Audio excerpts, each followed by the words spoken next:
to in the way that they revolutionized their instrument and how they adapted it to Indian classical music. You have Panlal Ghosh, who I'm learning Bansuri learning it because I learned Western flute, so I was very much attracted to the Bansuri. I love practicing Bansuri. But he went to Aladdin Khan too at some point, and he was trying to understand how to put this on essentially a purely folk instrument. Every single person in India knew Bansuri as a folk instrument. So how did he go through that? He came across a lot of hurdles. Well, the instrument is too high pitched. I can't bring the heaviness that Shri demands. Or Darbari Kannada, how can I bring the oscillation on Kumunda? It's required. So a lot of training, he made the instrument bigger. He changed his consciousness in terms of what he was trying to, or maybe he had it when he was younger, but the idea that he was expressing the ragas, and so that was his main motive. And Bismillah Khan as well.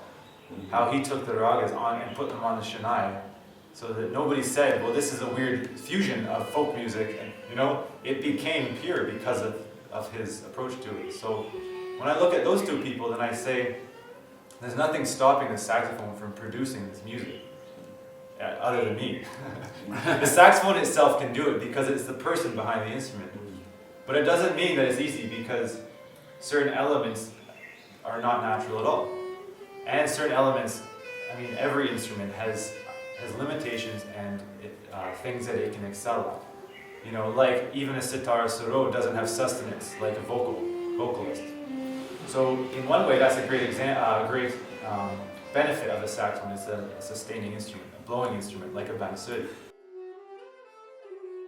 But you'll never be if you're not able to be in the room when that raga descends and you feel it in your body, in every vibration in your body.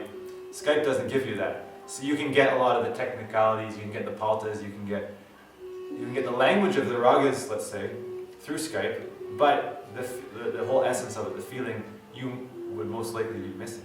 And I'd say that in my experience, jazz is, again, it's in its core, jazz is a feel. And there's nothing notated about it. It's an absolute feel. Starting from the drums, if you look at the drums as the thing that's emanating that feel. But every musician that plays jazz has that feel. And that feel can vary. It changes from day to day, it changes from drummer to drummer, it changes from the type of jazz you're playing. And so a long time ago, when we were doing our best to play the ragas, we still had a lot of our natural musical tendencies, let's say, from jazz, from improvising. Taking a scale, I remember sitting in this apartment and Biren Das, the owner of Casey Das, who's a great supporter of the arts, and he came here and he was listening. And at that point we were playing Bairagi, we were trying our best. We had a lot of musical tendencies that jazz gave us, like taking a scale, or a thought like this, let's say, a collection of 5 notes, and just going where we felt they could go. And at the end of that performance, there was something that wasn't necessarily, it wasn't the raga, let's say. It was the notes, we didn't play wrong notes, but the phrases weren't coming, the feel wasn't coming, a lot of things. And Biren too, we call him, started asking these questions, well, are you playing jazz or are you playing Indian music?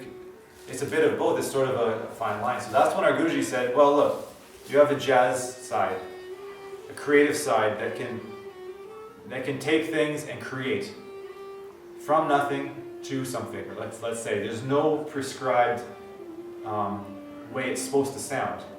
And now we're culturing the raga, he said in our heads, the houses, 2 different houses.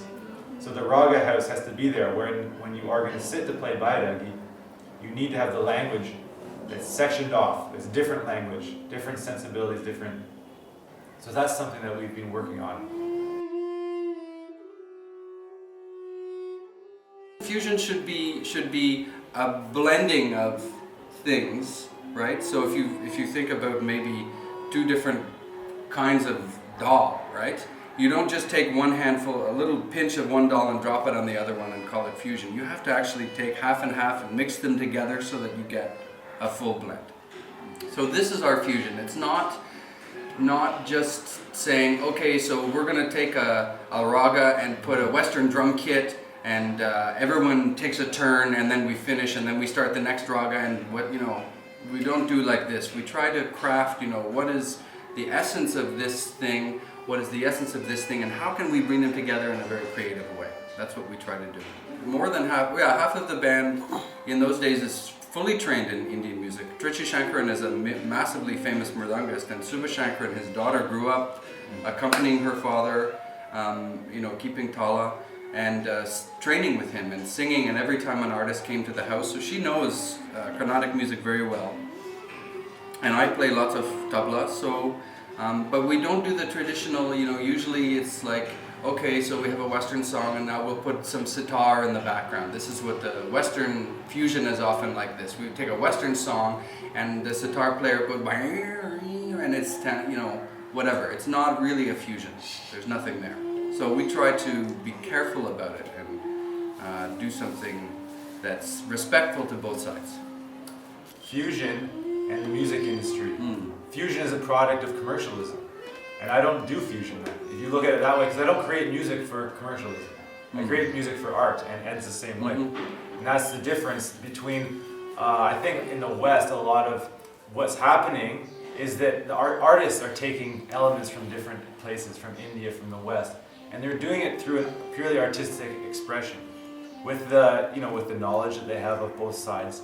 Even if it's heavy on one side, light on the other, or if it's taking from 3 or 4 different cultures, the artistic integrity is there, which makes the final fusing, the synthesis of all these things, actually quite harmonious.